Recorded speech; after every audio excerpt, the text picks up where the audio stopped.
Welcome to Web3 with A16Z Crypto, your guide to the future of the internet. I'm Robert Hackett. Today's episode is a special one. It's a roundtable on some of the most compelling ideas at the intersection of AI and crypto, sourced from members of the A16Z Crypto team. Today, you're going to hear from builders, researchers, and deal makers who are all wrestling with the big question: how will these two powerful technologies collide, and what happens when they do? First, deal partner Sam Broner makes the case for giving AI agents universal identities. Then, research partner Scott Kominers presents how crypto can provide AI with levels and layers of rich context. You'll also hear from deal partners Liz Harkavy on AI monetization models, Carra Wu on the next evolution of web crawlers, Jay Drain on proving personhood online, and finally, security engineer Matt Gleason on how crypto turns internet advertising models on their head. This is a tour of big, fresh ideas that hint at what an internet of the near future could look like. For the full list of ideas, check out our recent AI Crypto Crossovers package, which you can find at a16zcrypto.com. As a reminder, none of the content should be taken as investment, business, legal, or tax advice. Please see a16z.com/disclosures for more important information, including a link to a list of our investments.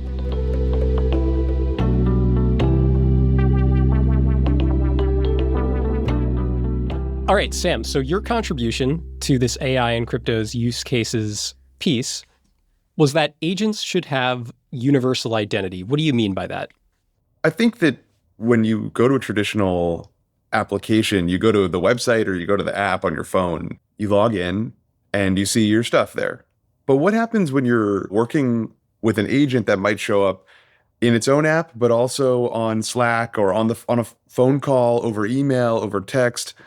It gets a lot harder to know when you're interacting with an agent with the right context and the right capabilities and that you're authorized against. And so a universal identity for agents is a way of expressing this, like a unique, uniform resource identifier. But it's not really rich enough. And so, like, how do you do payments? How do you list capabilities? How do you share state? And so we start to make this point in longer strokes in that piece. So talk to me about why this is important. Why does it matter that an agent should have an identity of its own? Agent state is not quite like traditional app state. You want to talk to a certain model, a certain LLM. You want to talk to a certain context. What does agent know about you? You want to talk to a certain set of capabilities. And all that wrapped together is what we think of as an agent. And I think that to connect with an agent like that, you're going to need to be able to identify in a way that is richer than with websites. Let me give an example. So if you want to book a hotel today, you might go to a kayak.com or some other aggregator. But what if you want to book a whole trip and you want to do it with an agent? Well, you might text the agent and say, find me a nice hotel in Paris. You might go to the agent's website to look at pictures of the agent, and you might call the agent.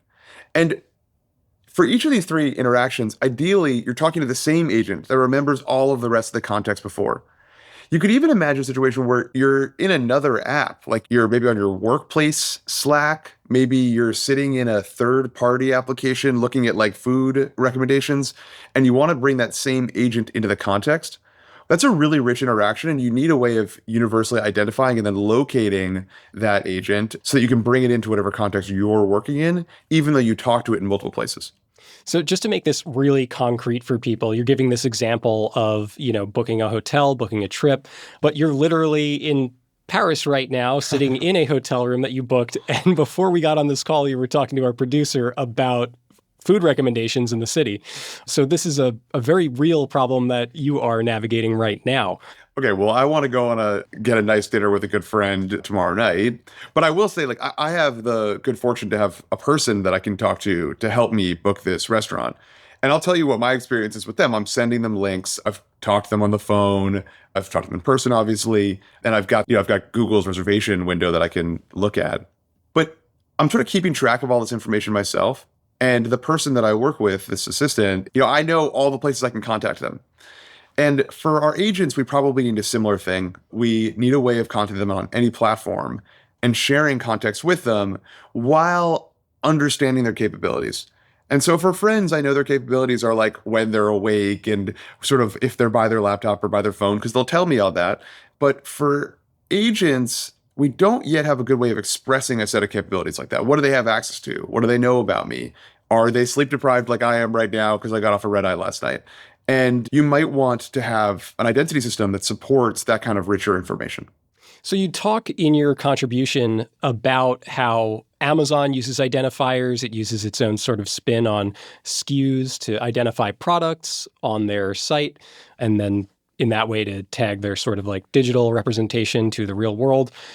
What is it about crypto that improves what we already have? Most marketplaces have identity as one of the core building blocks of identifying market participants. So you go on Amazon and you see these different SKUs. Apple gives each app in the App Store an ID. On Facebook, you have an identifier that says who you are, but they don't expose those very well. It's a little hard to pull that out and use it in another context. We talk about this a lot with Farcaster, which is a crypto native social network where you can export your identity and use it in other places because it's built on blockchain rails. And so for agents, one of the beautiful things about them is that you can talk to them in multiple channels and with multiple contexts. It would be such a shame if agents got an identity from just one aggregator, from one extractive network, and then couldn't bring that identity to other places. Because I want to be able to talk to my agent on the phone, by email, in this app and in that app. And so I guess, yes, we have identity in other places, but we don't have the type of rich identity that we need for agents in a way that's available anywhere, anytime, without the risk of someone being able to take it away from the agent. I'll add one more thing, which is like the agents, I sort of am anthropomorphizing them. Really, I'm talking about the entrepreneurs. Like an entrepreneur builds an agent, and this is a new form of an application. It's something that you can use and have be useful to you. And I don't want entrepreneurs to be beholden to a extractive marketplace, which is like the only place their agents can live, when clearly agents deserve to live anywhere. That's a core thing to think through, is how do we make sure this identity is available for anyone to build on top of? So really what I'm understanding here is it's not just that the agent should have identity. It's really this concept of universality that is important. You want that agent not to just be tied to one particular service and, potentially aligned with their interests over whoever else's. You want an agent that is universally identifiable across all different services and can be used across them. Yeah, that's right. I mean, the universal identity for agents, sometimes people call it more like a passport. You want the identity to be there, but you also want to know a little bit about the agent. And maybe you want to be able to stamp every time you interact with it. So you want something that's a little bit richer than DNS, which is the domain name service, which is what underlies URLs and websites, because you want it to be stateful and you might want to be able to do payments over it. But this rich universal identity can be built on blockchains, and I think likely should be, because it guarantees that it'll be permissionlessly composable, it'll be credibly neutral, it'll be accessible from anywhere in a way that traditional systems don't guarantee. And by the way, while this is all happening in the agent space, I think Apple just enabled passports digitally on iPhones. So you've got Meet Space in one direction coming online and agents coming in with passports on the other side. Yeah. So let's just talk about that for a second. So Apple is letting you host your passport in Apple. And that's like very good. But it happens because the government is saying all US citizens can have a passport. It's sort of like how Apple is required to load websites on the phone. Like there is this resource that everyone has and can use, and Apple is picking it up. And I'd like to see a similar thing for agents, where you have a universal identity that people are using to describe agents, and Apple, Google, Meta all refer to that same identity instead of them building their own in-house and forcing agent developers to do complicated things to bridge the agent's characteristics across platforms, or even worse, being stuck within one platform and having sort of a toll booth as you try to leave. So you're pointing out that in the Apple context, it's really a top-down kind of situation, and maybe you would be looking more for this bottoms-up kind of thing where you could have agents get identity from all different sorts of places and carry that wherever. Yeah, that's right. And we're so early that we have the opportunity, it's path dependent. Like there's a lot of ways agent identity could go. And right now, because we're at a crossroads, I think we should try to make an identity that works well for the entrepreneurs that are building agents long term. Okay. Well, thanks for joining us, Sam. All right, cool. Thanks. Okay, so Scott, you had a number of contributions to this list. You described 4 of your ideas as having to do with context. And the 5th one, which we'll get to afterward, you said has to do with guardrails. So let's talk about the first 4 and how they can all be lumped together with this idea of context in relation to AI. So just very quickly, like there are many different senses in which AI changes how much we need context and the types of context we need in our digital spaces. So for example, perhaps the simplest, everybody who has ever opened up ChatGPT or Claude or any of these, personal use AI systems has probably had the experience of having to reteach the AI a bunch of stuff that you thought it knew about you because you had some interaction with it where you said, I code everything in Python, please give me this code in Python, or I really, really, really like this particular football team or something. Please tell me about this football team, or this is the type of math I'm trying to learn. Any of these sorts of things. The second you open a new shell, it's typically gone. This is such an issue that we're actually seeing beginnings of marketplaces in stable context. Prompts that can cue the AI to do a specific thing, or bots that you can rent that have specific contextual frames that sort of save you the trouble of teaching it how to draw anime characters or something like that. But all of that should be able to persist.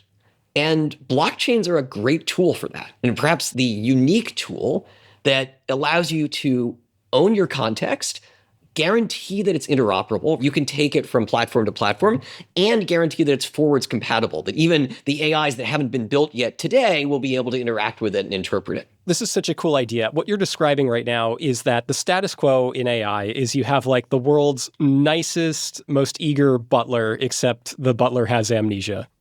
Right. And constantly forgets things that are important about your relationship. Exactly.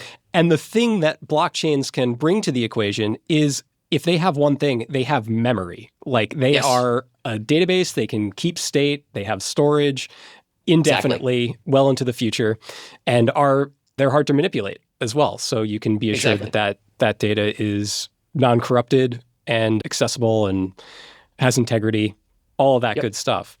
And that you have control. And that you have control of the data and where it's used. And eventually, when we get there, enough ability to permission which applications see which parts of it, that you can choose your contextual frame when you enter into an application. One question that I'd have about this is, despite blockchains being great at memory, someone might counter that, but they're not as efficient. Well, I was going to say they're kind of inefficient databases. They're really like, do you need a database of that capacity, that's sort of like global and has memory persist forever? Like, do you need to go whole hog in that direction? Or can you use like something quicker, more efficient? Great question. So you may not want this stuff to persist forever. And indeed, it could maybe, drift, or you could instruct it on when it decays or something of the sort. And certainly it's going to need to be updatable, right? Maybe you are really into Python and then you discover Scheme and you're like, oh my gosh, why was I not always coding in Scheme? And so you need to like modify the context frame that you're carrying with you. But it's really important, if we're going to have sort of an individually controlled context system, that system has to be interoperable. And it has to be sort of accessible to any AI application that gets created, even ones that don't exist yet, right? It has to have sort of a public API that is standardized and forwards compatible, right? That it can be adapted for any system that comes out, rather than just sort of being built for the form factor of whatever exists today. And blockchains are basically the only technology we have that does this, that allows you to commit to interoperability and that creates everything within a framework of public standards that are forwards compatible. So let's dip into each of these ideas and how they relate to context. Okay, let me just jump right from where we were to proof of personhood. Jay and I wrote a piece about proof of personhood, and the takeaway there is that forwards compatibility and commitment to interoperability are essential for any sort of individual identifier, right? Just like your driver's license, you need to be able to present it to anybody who can verify that it's a driver's license and say, this is my proof of ID. And you need to, for example, be able to present it to a restaurant to prove your age, maybe, even if the restaurant was not built when you got your driver's license. That's forwards compatibility. So for exactly the same reasons you need this for your context, you're going to carry it from application to application, you need this for your identifiers, your proof of humanity and your proof of who you are. Got it. Okay, so that's the first case. You also wrote a piece with Sam Broner about Yep. vibe coding and making Yeah. sure that software that you create on a whim or whatever can stay up to date and doesn't get broken. Exactly. So there's a stack of context hierarchy here. So we were first talking about your personal context for your interaction with applications. The second one is global context about you. So you control your contextual information to every other application about who you are and so forth. But also when you're vibe coding or otherwise using AI to build software, the feature of this technology is enabling people to write custom workflows and code, even if they've never studied programming before and may not even know exactly what the system's doing, right? They're appealing to an AI to do all the library extensions and connections and things for them to produce the thing they want. That's a huge feature. That's the superpower of AI coding. But it has the challenge that you're introducing two types of entropy. You're both building entropy into your programs. You're sort of adding things into your programs that you yourself may not understand and that the AI may not entirely understand. It added them in because they sort of predicted that they should go there. And they might work, but it might be that neither you nor the AI knows why. And you're introducing entropy relative to everybody else. You might have a program that fills out billing slips, and your colleague might have a program that fills out billing slips that you both vibe coded up, and they're totally different from each other, and they're producing output that doesn't interoperate with whoever in the billing department is processing the billing slips. They wrote their own vibe-coded workflow, and it doesn't work with yours. And so what Sam and I describe are what we call synchrony layers. Basically protocol layers that get wrapped in sort of like we have with software libraries today, but software libraries are updated very infrequently, right? A software library, you put out the next release and then maybe people suggest things over a 6 to 12 month period and then you get another release maybe. Here, what we need are fully dynamic layers that both establish boundaries and updates within your software and standardizations across different people's vibe-coded software so that you can be sure that you haven't somehow absorbed malicious code and so that other people can be sure that they can work with what you're creating and vice versa. And so that's shared context. We started with individual personal context, individual global context. This is individual but shared context. Have you vibe-coded anything, Scott? Oh, absolutely. I've most recently been using this to create various forms of puzzles in the form of fully on-chain SVGs and other sort of image structures, but I've also used it in my research in a bunch of different ways, right? Oh, okay. But the real triumph, here's a great example, by the way. Here's a place where I have no idea how this worked. There is this conference that's the top conference at the intersections of economics and computer science, and every year, when you have a paper accepted, you have to format the abstract or the paper in a particular way. And this year, we had to make a very subtle and complicated modification to the formatting package. There was something wrong with the way it was printing the co-authors of the paper's name line, basically. And this thing is in unreadable code. And so we vibe coded a script to fix this code to do what we wanted it to do. And it was magical. But for example, we then had to take this product, right? We took our final source code and shipped it to the publisher. The publisher has the original version of the library, not ours. And so when they send us back the page proof or whatever, we're going to have to check to make sure that they didn't break this thing that we fixed. And that's a place where a synchrony layer would be useful. If they have reference to the fact that we've made this change to the library file, then we could be confident that they wouldn't recompile our abstract and get something different. I don't know if this is directly applicable, but I vibe coded myself a habit tracking app. And what would Awesome. be very cool is if I could have friends of mine have their own instances of the app so we could track our streaks and compete against one another. Oh my gosh, that'd be epic. But yeah, it would be helpful to have that kind of shared state that we can all rely on. Exactly. And this again, shared state. The second you say shared state, blockchain suddenly makes sense, right? You're here's an instance where you're trying to share information. You're trying to create sort of a local shared state among a bunch of individuals. And that's exactly what blockchains are good at. So then the last step of the hierarchy, in some sense the most global, is when you actually have to establish global context. Here we're talking about registries. And you can think registry of deeds, you can think registry of membership in a, famous fancy society or something. And in the roundup, I wrote about registry of intellectual property. And the registry of intellectual property is particularly important as creative generative AI is leading to this explosion of remixes and transformations. And the internet has put pressure on intellectual property since inception, but it's putting more pressure on intellectual property at a very accelerating pace than we've ever seen from digital technology before. And, the funny thing about it is it could be a feature. Like, there are all sorts of business models, and we're starting to see people experimenting with business models around remixing and licensing as the primary structure for creative IP. But the existing intellectual property systems, especially in the United States, aren't configured in such a way that you can just interact with them digitally. And they certainly aren't configured in a way in which you can just establish provenance for something off the bat. In fact, we've seen instances where provenance sort of gets reversed because somebody races to the intellectual property system to register ahead of the person who actually created it. And so, again, blockchains are a technology for establishing immutable proof of provenance with guaranteed interoperability. And that makes them ideal for having public registries of things like intellectual property and then serving as the programmable layer. My friends at Story Protocol, one of our portfolio companies, refer to programmable IP, that intellectual property should be directly accessible to the programming, the software layer. And that possibility is only just coming online, and it's awesome. What I love about your framing is the successive ways that it zooms out. It starts with me, proof of personhood. I want to bring my identity around.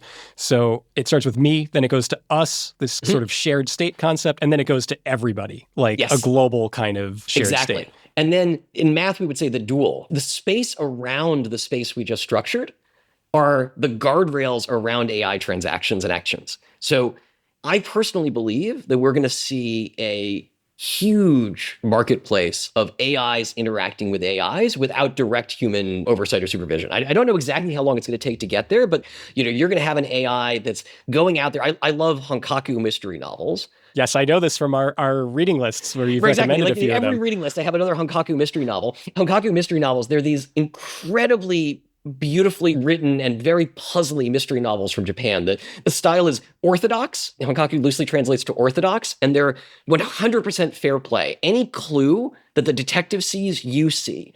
And so it really is a puzzle. You have to figure out, okay, with what I've seen, how can I unravel this to explain the mystery? I love these mysteries. Every month or so, I scour the internet to see which new ones have appeared in English translation.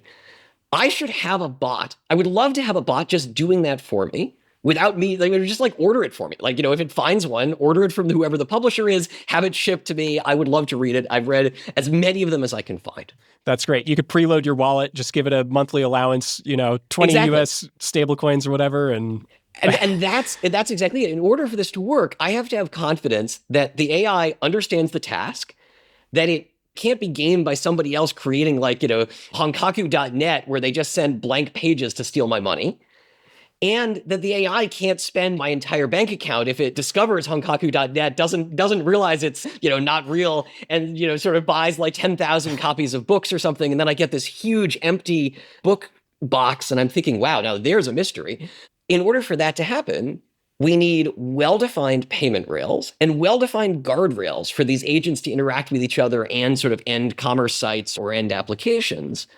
And that, again, is something that blockchains are ideally positioned for, because they're about enabling you to make immutable commitments and make those commitments part of the running of a software process. You can basically tell an agent, you have access just to this wallet, you have access to just these memory areas, and you have these search instructions that you can't go outside of. Other than that, go find anything you can. I think that's a perfect note to leave off on. This stuff needs some rules of the road, and blockchains can provide it. Great. Thank you so much for joining us, Scott. Thank you. QED. All right. Take care. So, Liz, it's actually perfect to have you on next. We just spoke to Scott about some of his ideas, including his last ones. He was talking about sending an agent out to go do his shopping for him, which seems like a pretty natural segue into what you're writing about, which is about how crypto, in conjunction with AI agents, could potentially help solve this monetization issue that the web is facing right now. So let's hear from you. Describe your idea. Yeah, so this came about through a number of conversations that we have internally around what is the next generation of the contract of the internet look like. The original internet monetized this idea of attention mostly, right? So we think about how Google came about and SEO is, all direct traffic to your website. In return, you let me surface your content on Google. And this is kind of this fair exchange of sites get more traffic and Google gets to make a lot of money on advertising. And so what does the next generation of that look like? And the reason that we need a next generation is because that model has basically collapsed now with, nobody needs to go visit websites anymore. You can just get all the information you need from an AI service or even Google just putting the information up there at the top of the webpage. Their AI overviews, I think they're called.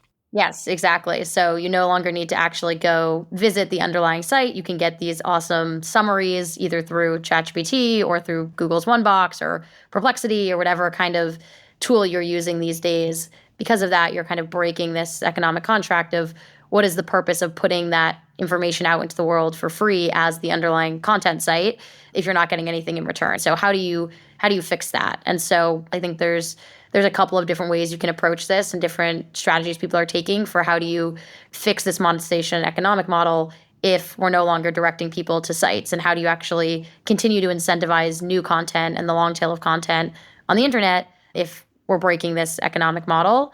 It might mean, agents go out and just pay per data point, and they go out and as they need more context, they pay for it. The idea I walk through is this more fanciful idea of what would it look like to do revenue sharing through transactions. In my view, people have gotten pretty accustomed to the web being free, and it seems unlikely that they're willing to kind of fund these agents to go do search for them when it would be free for them to go to Google, or it's free today for them to use Google OneBox or Perplexity or these free versions of the agents.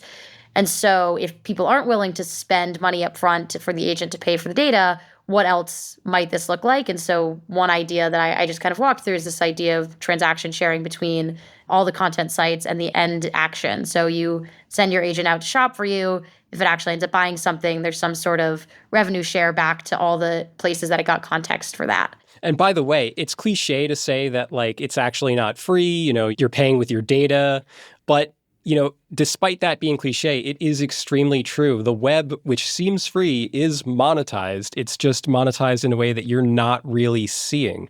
And so even if you're like, oh, well, how are we going to add in all these transactions, these payments and whatever? The thing is, all these ad networks have all of that there already. It's just not in front of your face. So it's not that radical a shift as one might imagine.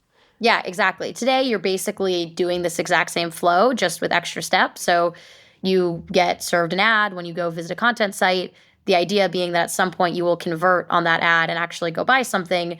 And so the companies, the ad agencies, the people advertising are willing to pay up front for that ad, assuming you will then convert into a transaction.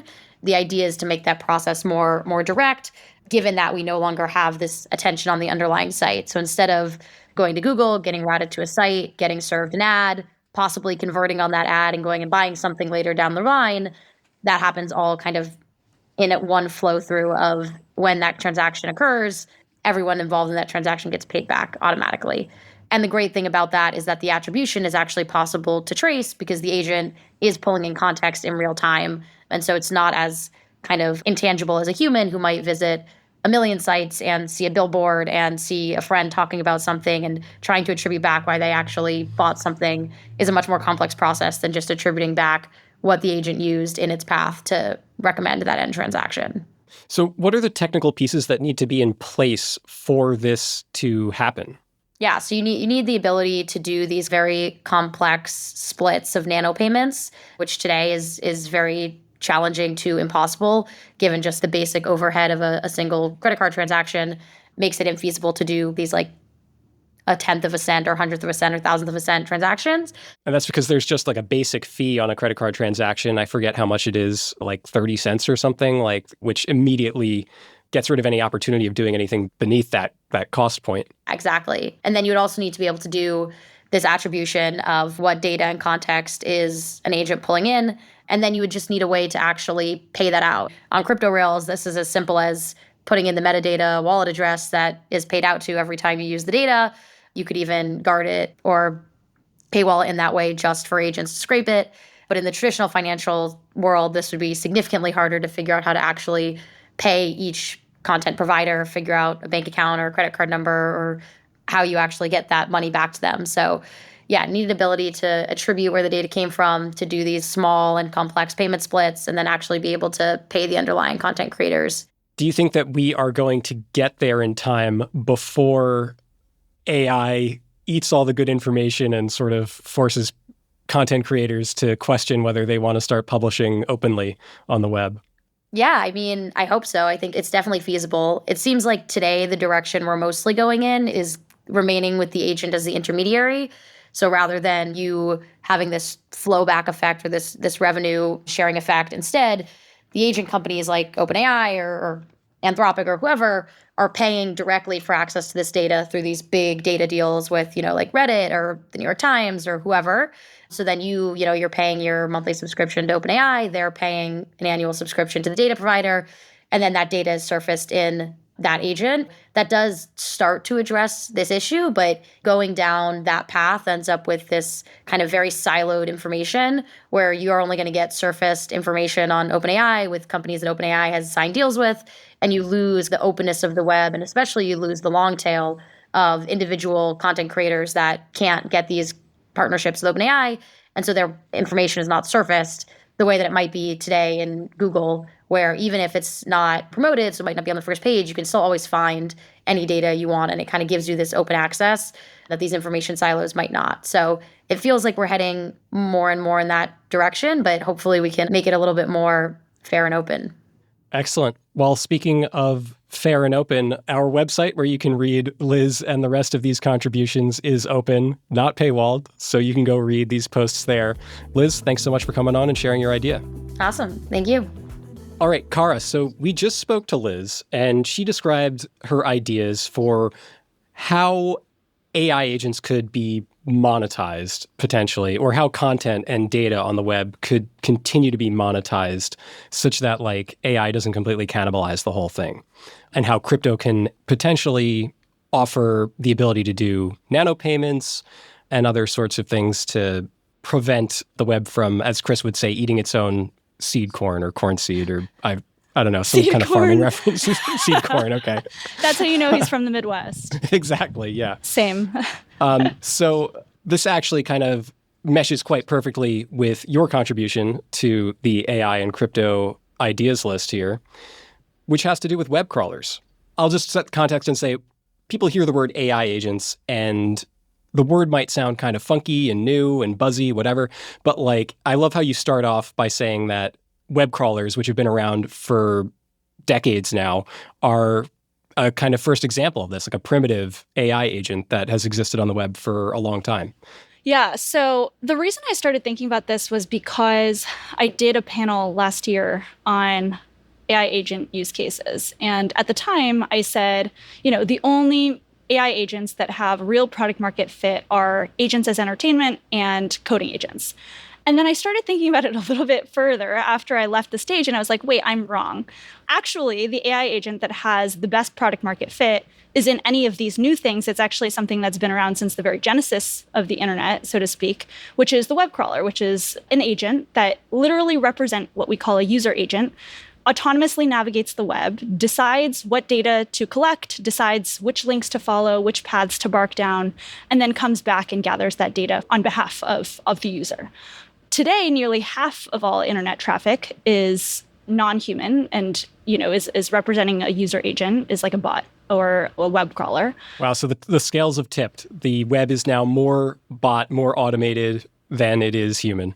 Yes, and that's why I say that this is the product with the best product market fit, is just because the population, if you were to take a census of internet activity, the users of CPU bandwidth or compute for website hosting, the vast majority of it is coming from non-human sources, is coming from these AI agents. So whether or not you believe that to be product market fit, the volume is sort of staggering. It used to be the case that you would only use a crawler for a small and constrained use case. Today, every single major company has an AI crawler, whether it's Amazon using their crawlers to track pricing for vendors who also sell through their own channels in addition to on the Amazon Marketplace, or actually the most common crawler, if you check in the network activity tab of any web page, is usually ByteSpider, which is TikTok's crawler, Wow. which is feeding into the TikTok feeds to decide what is relevant for the algorithm. Yeah. So yeah, it's not just Google anymore. There are crawlers all over the place. That's so interesting that TikTok actually has like the biggest crawler? Yes. Yeah. They call it Byte Spider. Every major internet company has a special little name that is some derivative of their company name to represent their user agent web crawler. And the point is, like, okay, so why do these companies want to crawl the web? Well, Amazon wants to be able to penalize the merchants on its site that charge a lower price on their own first-party platforms. So they will literally downrank vendors that have their own first-party sales channels and give favorable pricing to their own channels. And this is like a core part of how they design their algorithms today. Like their algorithms are not only trained on this data that they crawl and search for, but also use it as real-time data to like up and down rank. They use it as part of their RAG, which is retrieval augmented generation. So they use it real-time, both at inference time, but then also in pre-training and post-training. So this has now become a really important part. I think there's this idea that the internet scale data that is accessible to Common Crawl is commoditized, which it certainly is, but it's also used at like every point in model generation, both in the training and in the inference and at inference time. So this is like a really important piece of internet infrastructure.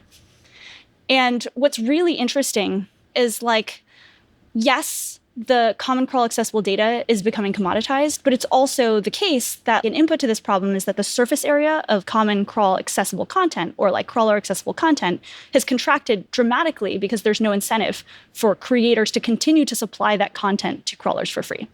And this was something that Chris and I wrote about in our blog post about Story Protocol. About a year ago, we hypothesized that the social contract of the internet was going to fall apart, where creators are incentivized to provide their content for free so that platforms can index and then provide distribution back to them as a service, right? That was like the original social contract of the internet.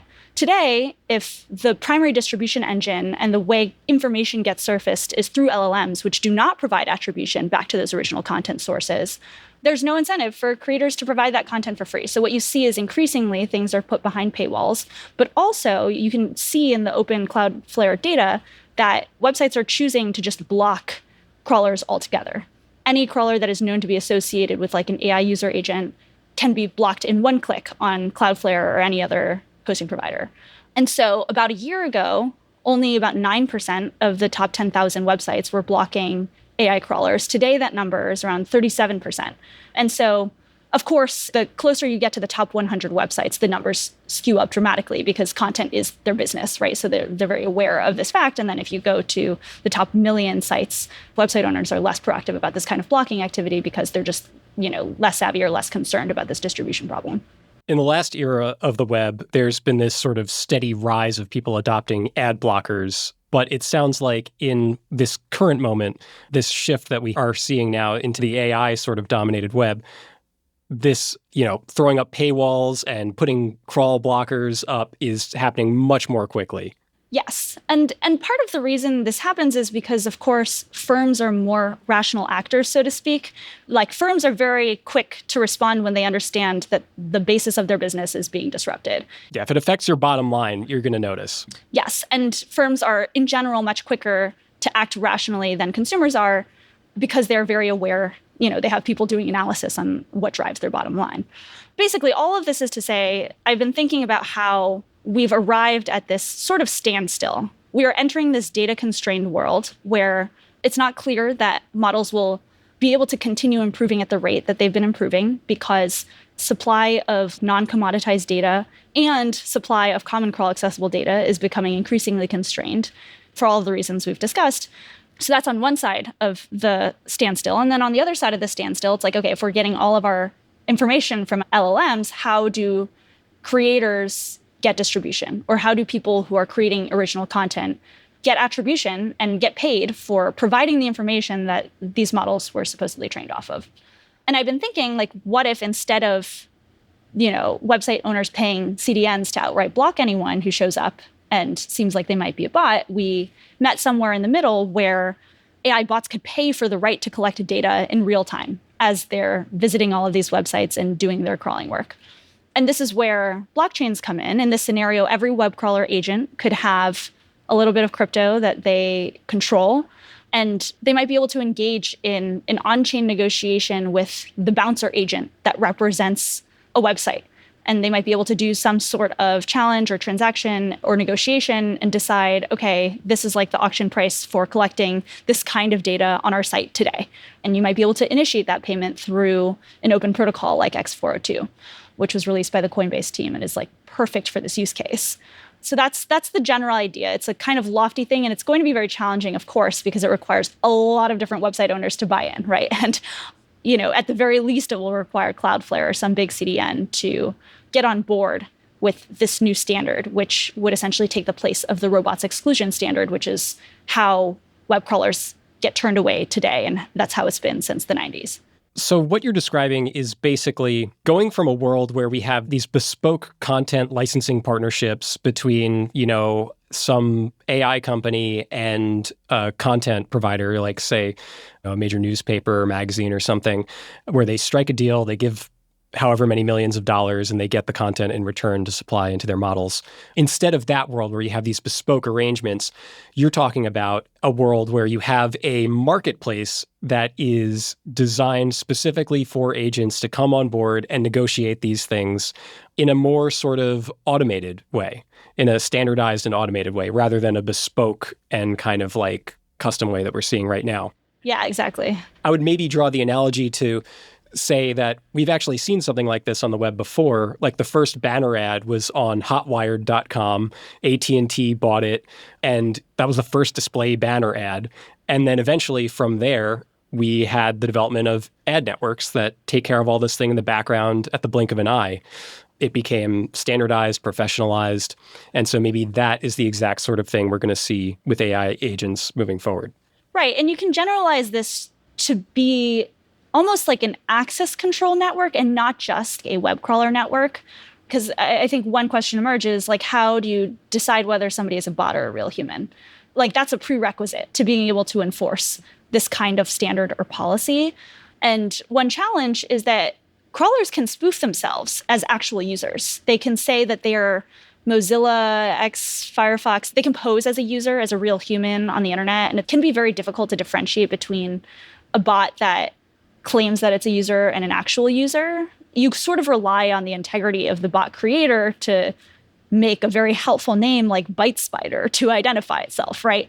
I think the other thing is you would have to create a multi-lane highway to differentiate between humans and bots. And maybe the answer is that you just assume everyone's a bot unless they have some session cookie in their browser that says, this is Carra's world ID, and this is how you know that's a human. And it's also the case that you can imagine a world in which you have an agentic browser that has a notion of like who the user actually is, that has a sense of the user's identity. And then you might actually have a whole cohort of agents that you can delegate different fine-grained access control passes to. So one might be Carra's authorized official representative that has access to all my bank accounts and can actually access websites as my user agent. But I might also have Carra Spider that is not an authorized representative of me, but has some money and can go pay to crawl other people's websites. Well, as you mentioned at the start of this conversation, the fact that more than half of internet traffic is now generated by bots, it seems like it would make sense to put the burden of proof on the user to have to show that they are, in fact, human. You might have to assume that everything is a bot and then use some proof of personhood to enable people to differentiate themselves. Right. The best case scenario is we get into this world where everything is free for humans. Information wants to be free, media wants to be free. Let that be free for real eyeballs. And then everything is just extremely highly taxed for bots that are either representatives of firms and like have some sort of underlying economic incentive or like economic subsidy, basically, to go and browse the internet. Carra, thank you so much for your time. I could not ask for a better layup for our next conversation with Jay, where we're talking about proof of personhood. So thank you also for that. I aim to please. That's my job. It's almost like I work with these people. Incredible. All right. Well, thank you. Take care, Carra. Thanks. Bye. All right. Jay, thanks for being with us. Yeah, of course. Okay, so we just got off the line with Carra, who is describing an internet in which you've got a lane for humans and a lane for bots, potentially, which kind of is the perfect setup for your idea on the AI and crypto list, which is about proof of personhood. Tell us what you are putting forward. Yeah, of course. The context for what what I wrote and what Scott and I wrote is AI and generative AI are like mind-blowingly incredible, but have massively increased the cognitive overload of using today's internet. So consumers are constantly worried, is the person that I'm interacting with real? Is the content that I'm consuming online real? Is it coming from the person that I think it's coming from? And products and services and companies have to worry about protecting users' trust and preserving valuable resources like compute or IP or data or bandwidth or customer support. And what we think the most credible solution to that is proof of personhood, which is a mechanism that enables anyone to prove to another app or service or human that they are a verifiably unique human being. And what it does, kind of like what Carra was mentioning, is it effectively divides the internet into an internet with human beings and agents and bots, and an internet that is exclusively for human beings, and where all the services and the apps and the protocols on this side of the internet or this lane of the internet is just humans. And what's really exciting about that is we have decentralized proof of personhood mechanisms like World's Proof of Human or World ID. Yes. Yeah, let's talk about this. So World just launched in the US, which is a pretty big deal. Huge deal. And I think that's probably what people think of when they think of proof of personhood. They probably think of World ID first. When they think of decentralized proof of personhood specifically. Yeah, okay, so tell us the difference. Decentralized proof of personhood is unique in that it's fully censorship resistant, it's secure, it's unstoppable, it can't be taken down by a centralized party or a government or entity. It's incredibly neutral, meaning it's fully transparent and there's not a gatekeeper that can discriminate in how an ID is issued. Unlike a passport, which potentially you could get your passport taken away, or even if we want to extend the idea of identity and talk about like a bank account, you can get your bank account frozen. It can be denied, it can be frozen, it can be deemed invalid by some, service or entity. And decentralized proof of personhood is incredibly neutral. Beyond that, it enables permissionless accessibility for developers or platforms. There's no centralized party that controls the access or approval or can block a certain use case or application. And perhaps most importantly, it's self-custodial, which means in some cases it's privacy preserving like World ID. And then users have full control over their identity data and have full autonomy over it as well. But your idea here, it's not just about proof of personhood. It's about this idea of forward compatibility. Maybe you could zero in on that and explain what you mean there. Yeah, so forwards compatibility, or I think it's also often called like upwards compatibility, it means that the system can be updated and still work properly with any applications or services that want to work with that system or ID system. Okay, and that's important here because... That is important here because centralized identity systems require an upgrade or update from a single party that controls the data or stores the data, et cetera. And so here it is fully trustless for both users and developers, and they don't have to think about the maintenance costs or overhead that comes with identity systems in the kind of centralized domain. Gotcha. So people are probably pretty familiar with what World is doing. There was a Time magazine story, the orb was on the cover. They've gotten pretty good coverage all over. But who else is working on this idea? Where else might people encounter it? There's another decentralized proof of personhood startup called Self. And then there's a kind of similar protocol for verifiable credentials called the Solana Attestation Service, which is really new. And they allow issuers to associate information like a KYC verification or geographic eligibility or accreditation status with a user's wallet.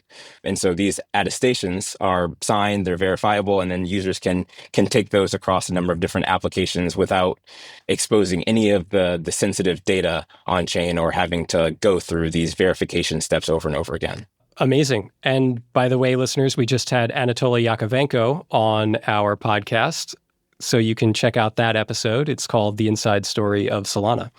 Jay, anything else you want to mention before we head on out? Yeah, I'd say what's probably most exciting about this is that we are seeing a number of use cases for decentralized proof of personhood pop up both inside and outside of crypto. I think inside of crypto, you see a lot of really cool protocols like Morpho, which does lending, offering exclusive lending rates to folks who are verified with a World ID. There's this kind of experiment around priority block space for people who are verified World ID holders. And then outside of crypto, you have integrations with Match Group, which allows them to add this like enhanced layer of trust for users and verify that users are above 18 without revealing any sensitive information. And you have integrations with Shopify, where Shopify merchants lose a ton of money to bots that are stealing discounts or people that are spinning up fake emails to claim multiple discounts. And they can offer discounts exclusively to people that have a World ID. So I think the acceleration of use cases both inside and outside of crypto is really, really exciting for proof of personhood. That's pretty awesome. It sounds like there is going to be a fast lane developed now, maybe for humans. And once the service that you're getting is so much more convenient or useful or quick or whatever, that seems like a pretty good road to adoption. And you see that even at airports, Yeah, I've got 100%. digital ID and breeze on past the security line makes it quite a nice experience. Jay, thanks so much for being here and sharing the idea. Thanks, Robert. Thanks for having me on. Matt, hey, welcome. So you are closing us out for our roundup of AI and crypto-related ideas. I think we've all had the experience of having creepy ads chase us around the web. I recently visited a cavern, and now I'm getting cavern-related content on Instagram, so that's interesting.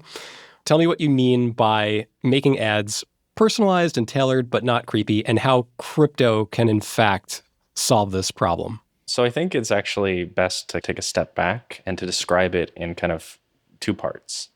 So if we're envisioning what's happening in the ecosystem, in crypto, we're starting to get like really low fee transactions, which basically mean money can flow really fast, as well as some digital identity systems. So the ability to prove a person is a person.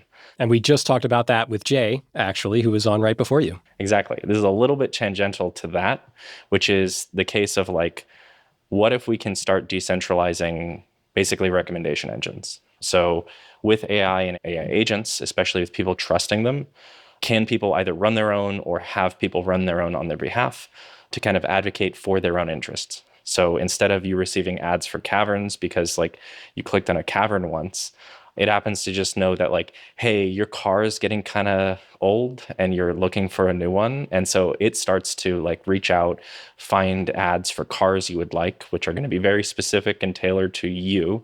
And then starts to like go to the ad people and be like, hey, I'd love to serve this ad to this guy, but how much will you pay me? And by it means you.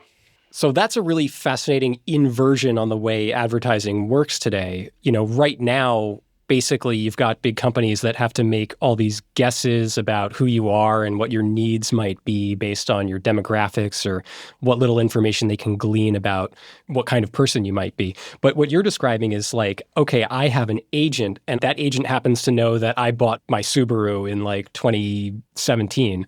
And, it's got however many miles on it, hundreds of thousands, and it's about time that we get an upgrade to a new car, something like that.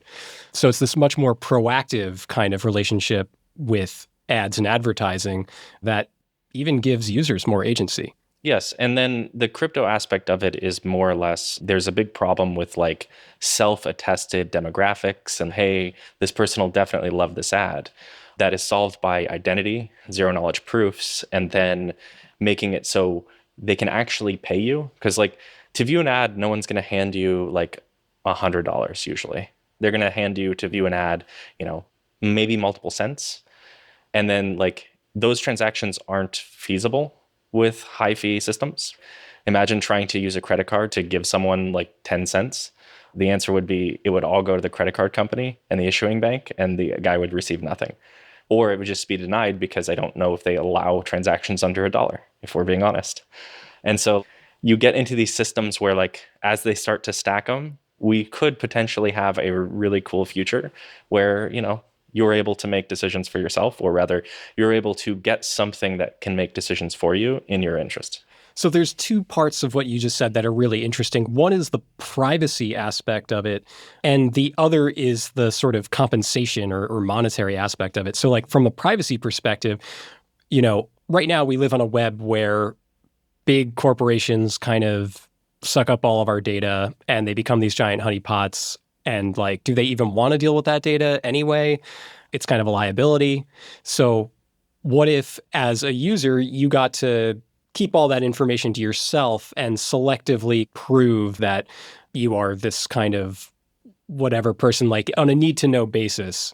You're sort of not giving up all of your information, but you can prove aspects about yourself that prove that you would be the right target for a certain ad. Well, and you can prove like you've never viewed the ad before and other like dumb things that advertisers are going to want to happen if they're going to like pay you as an individual to view an ad. They don't want to get scammed. And so like this is triage against that as well. So not only are you preserving your privacy on like your preferences and the fact that you want a new car and all these other things, you're also telling them, hey, I'm not ripping you off. And so like it does two things at once. And these two things are very important for the advertisers trusting those systems and for the user being able to trust how those systems operate. Because like if I had to go on chain and like I have to state my name, my preferences, everything about me, because it's possible you're going to need to state like income information. Like they may want to know like, hey. Yeah, I mean, that's going to depend on what kind of car I buy. Am I buying a McLaren or am I buying a Toyota? Like, right. Mercedes is going to want to know, like, does this guy make enough money for me to advertise to him? And so like, you don't want to post all that information just in plain text on chain for everyone to see. You want to be able to like take some federated identity that assures them you're a person, take some zero knowledge proofs that assure them, hey, I'm in an income bracket where you'd want to advertise to me. I'm likely to view or I'm likely to purchase it. There's a whole bunch of things that I can attest to that you don't know exactly what it is. You've just written a set of rules that like, these are the things in a person I want to advertise to. And I say, I am that type of person. And then they go, okay, cool, here's the ad.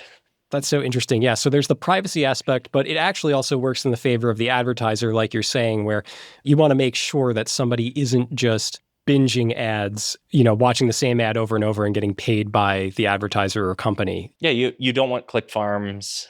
Like click farms are toxic. Like right now you have a bunch of people on phones viewing ads to like essentially steal money from platforms, right?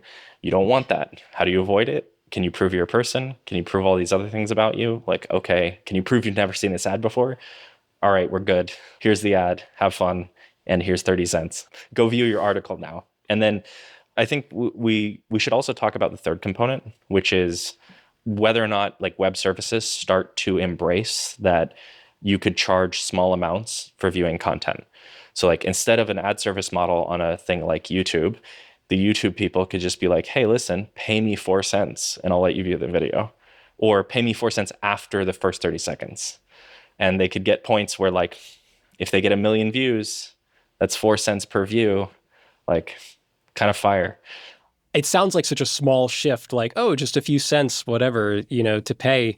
But it is such a radical departure from the way things operate now. It probably won't happen with legacy platforms. It'll probably be new platforms up and coming that realize we can use different forms of monetization to go forward. They'll start to use them. If they catch on, then other people will look at it and be like, why aren't we using that? That makes more sense. And then kind of like roll that forward.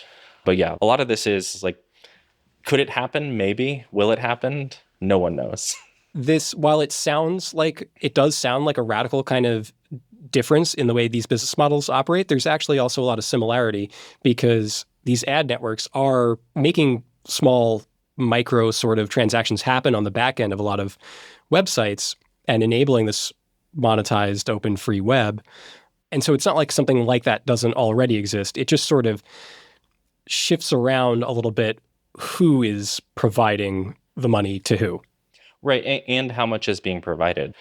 It's likely that any network that was able to get this going, it's probably paying a lot more to creators because creators can see, hey, users are paying you 4 cents to view it, give me 3.5. And like, instead of a 50-50 split like YouTube has, or like a 60-40 or something weird, it just becomes a very transparent game they're playing. They know exactly how much is there. They know exactly how much is on the table. And they also don't have risk of getting demonetized by advertisers. Because like, I can't get demonetized if the users are paying me directly, and like users will go seek out the ads or their AIs will seek out the ads. So they're not next to my content. They're just within the ad networks or the ad page you get when you open your browser and it says, hey, your funds are low, you want to watch some ads? And you're like, okay, fine. And then it shows you a bunch of cool ads, you get hyped, and then you're like on the internet having fun. Matt, would you willingly go out and watch ads for compensation? Well, I'm not going to go to an ad company and ask for the ad and go through all that process. But if there's a bespoke built-in process for the AI that is helping me manage my life and online identity to go and do that for me, yes. Like if I open it up and I'm just like, man, I haven't seen any ads in a while. Like I know there's stuff I'm probably just not aware of. Tell me what's out there that I should probably be buying. And then it brings up an ad. It's like, hey, did you see this cool new thing that was there? I was like, I didn't. Thank you, AI. And that's, by the way, the utility of ads, right? Like they're a good thing when served and managed well. The first thing that comes to mind when I think of being paid to watch ads, I picture the guy from A Clockwork Orange, undergoing the Ludovico technique with his like eyes being set open. Or Black watching a Mirror, screen. where he tries to close his eyes and his room beeps at him. Watch the ads, watch the ads. But that's the more dystopian point, is like we're going to get to the point where ads or ad companies or places that are trying to get you to watch ads so they can monetize the ad buys are just going to sit there and be like, we've found ways to detect how people and when people are watching ads, and we'll take over your 3D devices. And if you look away, we're just going to stop the ad and make you look at it. Right. Versus like, if it's something you want, if it's something you need, if it's a movie that you'll probably watch, if it's a game you want to play, if it's things you'd want, but you're just generally not aware of it, that's where like you don't really have to coerce anyone to watch ads they want. It's not a thing. Like I think we're too used to the caustic ads to realize that like there are certain ads that hit and you're like, man, awesome. Like I was unaware this was there. I'm going to go do this right now. Yeah, it sounds like the ad economy can work for you, and it can do so through the unique combination of AI and crypto. It's a pretty nice vision of how these two technologies can coincide and provide some pretty interesting value. Absolutely. Yeah. Let's make the cypherpunk future happen. Excellent. All right, Matt. All right. Thanks for coming on. See ya. So everybody listening out there, you can check out Matt's idea as well as all the other people you heard on this podcast if you go to a16zcrypto.com. You can see their special feature called AI and Crypto Crossovers. Chock full of good ideas in there. Let us know what you think when you read it. Thanks for listening.